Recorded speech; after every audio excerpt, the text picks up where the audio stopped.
মানে এইগুলো, দিস মানে এইগুলো। যখন একটির বেশি বস্তু থাকে তখন সেটাকে বোঝাতে দিস ব্যবহার করা হয়। যখন একটির বেশি বস্তু থাকে তখন সেইটা বোঝাতে দিস ব্যবহার করা হয়। যখন একটির বস্তু অবশ্যই কাছে থাকে, তাই না, যেটা আমরা হাত দিয়ে কাছে ছুঁয়ে বলতে পারি। পরে দিসের পরে আর বসে, দিসের পরে কি বসে, আর বসে, এবং বস্তুটার সাথে কি যোগ করতে হয়, এস যোগ করতে হয়। কি যোগ করতে হয়, এস যোগ করতে হয়। যেমন this are files, this are files. আমার হাতে দুইটা ফাইল ছিল না, দুইটা ফাইল ছিল, একটার বেশি ছিল, এজন্য আমি কি বলছি, দিস আর ফাইলস। এই ব্যাপারগুলো বুঝতে পারছো যেগুলো আমি বোর্ডে লিখছি? আমার সাথে সাথে বলো, দিস মানে এইগুলো, দিস মানে এইগুলো। একটির বেশি বস্তু কাছে থাকে, একটির বেশি বস্তু কাছে থাকে, তখন তাকে দিস বলে, তখন তাকে দিস বলে। দিসের পরে আর বসে, দিসের পরে আর বসে, বস্তুটির সাথে এই যোগ করতে হয়। বস্তুর সাথে এস করতে হয়। যেমন দিস আর ফাইলস, যেমন দিস আর ফাইলস। বুঝছো সবাই? ইয়েস, ওকে। তাহলে এখন বোর্ডে দেখো, বোর্ডে দেখো অনেকগুলো ফ্লাওয়ার আছে না? ফ্লাওয়ার মানে ফুল। তো এই মেয়েটা বলতেছে this R flowers, this R flowers. তাহলে এইগুলো হলো ফুল। এই যে বুঝতে পারতেছো? দিস আর, দিসের পরে কি হয়, আর।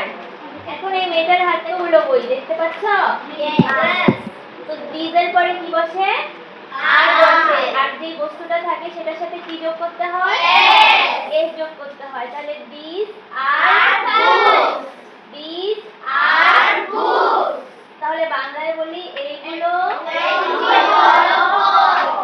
এইগুলো হলো বই, দিস আর, দিস আর। এখন দেখো এর হাতে অনেকগুলো আপেল, তাহলে এরা বলতেছে this are apple, this are apple. এর হাতে কয়টা দেখো, অনেকগুলো শপিং ব্যাগ আছে। তো এখন কি লিখছে, this are shopping bag, this are shopping bag. আমরা দিস শিখছি, এখন আমরা কি শিখবো, দোজ। এখন কি শিখবো, দোজ। তাহলে বোর্ডের দিকে তাকাও, দোজ লিখবা কি, দোজ মানে ওইগুলো, দোজ মানে ওইগুলো।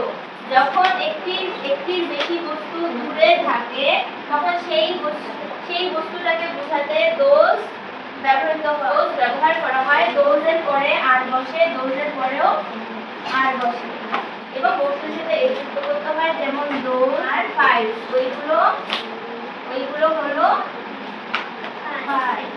আঙ্গুল দিয়ে পয়েন্ট করতেছে, দূরে আছে, তাহলে দোজ ব্যবহার হয়। দোজের পরে কি বসে, আর বসে, বস্তুর সাথে কি যোগ করতে হবে, এর যোগ করতে হবে। ক্লিয়ার? ওকে। তো এখানে ওখানে দেখো এগুলো কি, খেলনা। খেলনার ইংলিশ হচ্ছে টয়। খেলনার ইংলিশ কি, টয়। আর অনেকগুলো দেখে এর যুক্ত করছে, খেলনার ইংলিশ টয়। টয় মানে খেলনা। আর এস কেন যুক্ত করছে, কারণ অনেকগুলো খেলনা। তাহলে খেলনাকে অনেকগুলো বোঝাচ্ছে, এই জন্য এর যোগ করছে। আর টয়স বলো,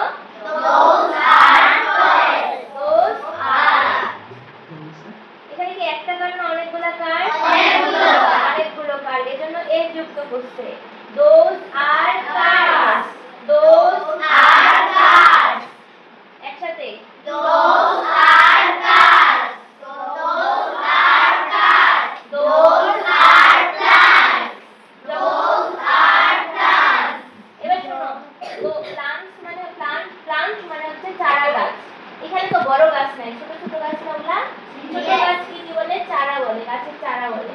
তো এগুলো কি চারা গাছ, দোজ আর প্লান্টস, ওইগুলো হলো চারা গাছ, ওইগুলো হলো চারা গাছ। Those are plants, those are plants. আবার দোজ আর প্লান্টস, আবার দোজ আর প্লান্টস। বুঝছো? Those are plants. কি হাঁস না? একটা না অনেকগুলো, তাহলে এখানে এর যুক্ত করছে, আর এখানে হবে those are, those are, those are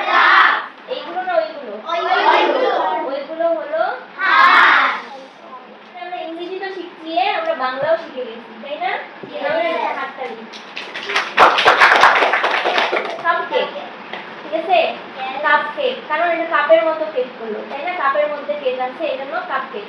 আর এর কাছে আছে, এর দূরে আছে, যখনই দূরে তখন আঙ্গুল দিয়ে পয়েন্ট করতেছে, তাই না? এখন দেখো এ বলতেছে কি this are cupcake, this are cupcake. আর এ কি বলতেছে? Those are cupcakes. Very good, very, এইগুলো হচ্ছে কাপকেক, আর ও বলতেছে ওইগুলো ওইগুলো হচ্ছে cupcake. এখানে এই যে ঝুড়িটার মধ্যে কি আছে? আম। ম্যাঙ্গো, কি আছে? Mango. ম্যাঙ্গো, ম্যাঙ্গো মানে আম। আম। একটা না অনেকগুলো? অনেকগুলো। তাহলে এ কি বলবে? These are mango. These Are are mango. কি? Those Are mango. those Are mango. পড়া বুঝতে পারছো তাহলে? Yes. These are mangoes, those are Those are mango. Practice করো। দেখো তো এটা কাছে আসছে না দূরে? Dure.